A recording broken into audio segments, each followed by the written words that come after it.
নীলের ঘরে দিয়ে বাতি জল খাও গো পুত্রবতী।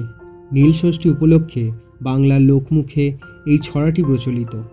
এই ছড়ায় শুধু পুত্রের উল্লেখ করা হলেও পুত্র কন্যা সবার জন্যই নীল ষষ্ঠীর উপবাস রাখেন বাংলার মায়েরা। তো নমস্কার বন্ধুরা, আমি অরিন্দম আর আপনারা দেখছেন ক্লিয়ার ভিশন। তো বন্ধুরা, আজ আপনাদের সাথে আলোচনা করব না কিভাবে এই নীল ষষ্ঠীর পূজা বলুন বা ব্রত পালনের প্রথা শুরু হলো। না এক সময় এক অত্যন্ত ধর্মপ্রাণ ব্রাহ্মণ ও ব্রাহ্মণী ছিলেন। তারা মন দিয়েই ঈশ্বরের আরাধনা করতেন, কিন্তু কোনো ক্রমে তাদের সবকটি সন্তান একে একে মারা যায়। এক প্রচণ্ড আঘাতে ঈশ্বরের উপর থেকে তারা বিশ্বাস হারিয়ে ফেলেন। তারা তখন নিজেদের ঘরবাড়ি ত্যাগ করে মনের দুঃখে কাশীবাসী হন। কাশীতে গিয়ে একদিন ব্রাহ্মণী গঙ্গায় স্নান সেরে মণিকর্ণিকা ঘাটে বসে আছেন।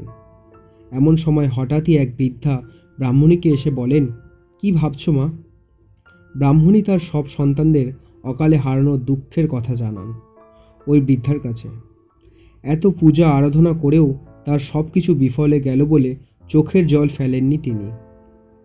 ওই বৃদ্ধা আসলে ছিলেন স্বয়ং মা ষষ্ঠী। ষষ্ঠী বুড়ি তখন ব্রাহ্মণীকে বলেন, বারব্রত পূজা অর্চনা কখনো বিফলে যায় না। ঈশ্বরের বিশ্বাস রেখো, ধর্মের পথে স্থির থাকলে তার ফল পাবেই। ব্রাহ্মণী কখনো নীলষষ্ঠীর ব্রত পালন করেছেন কিনা তা জিজ্ঞাসা করেন।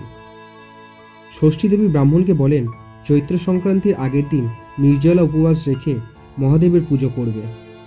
সন্ধ্যাবেলা শিবের ঘরে বাতি জ্বালিয়ে তবেই জল খাবে।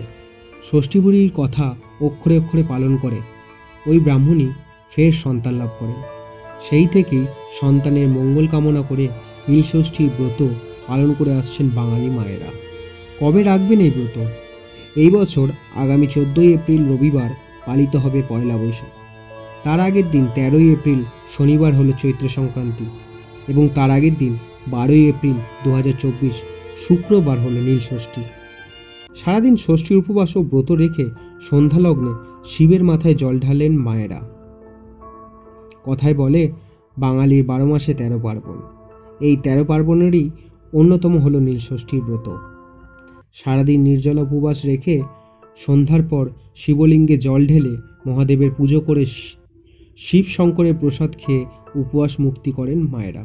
প্রতি বছর চৈত্র সংক্রান্তির ঠিক আগের দিন পালন করা হয় নীলষষ্ঠী। নীলষষ্ঠীর পরের দিন হলো চৈত্র সংক্রান্তি, অর্থাৎ চৈত্র মাসের শেষ দিন, আর তার পরের দিন পালিত হয় পয়লা বৈশাখ। বৈশাখ মাসের প্রথম দিনটি দিয়েই বাংলা নববর্ষের সূচনা হয় এবং আপনাদেরও জানাই বাংলা নববর্ষের হার্দিক শুভেচ্ছা ও অভিনন্দন। সন্তানদের সুখ, স্বাচ্ছন্দ্য, সৌভাগ্য ও দীর্ঘ জীবন কামনা করতে এই ব্রত পালন করে থাকেন বাংলার মায়েরা।